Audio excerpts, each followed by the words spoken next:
সেই ঐক্যকে আমরা ধরে রাখি। আজকের এই সফল অনুষ্ঠানের মতন আমাদের সর্বোচ্চ চেষ্টা থাকবে আগামী দিনে ঐক্যকে বজায় রেখে, ঐক্যকে ধরে রেখে এই দেশের মানুষের প্রত্যাশিত গণতন্ত্রকে আমরা প্রতিষ্ঠিত করব।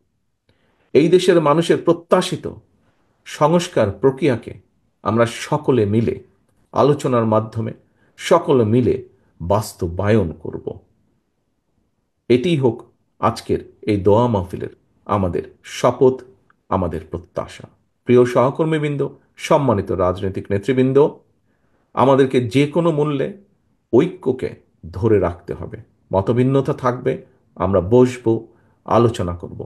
এমন কিছু আমরা বলবো না, এমন কিছু করা থেকে আমরা বিরত থাকার চেষ্টা করব যাতে করে কোনোভাবেই স্বৈরাচার বা তার প্রেতাত্মারা আবার এদেশের মানুষের কাঁধে চেপে বসতে পারে।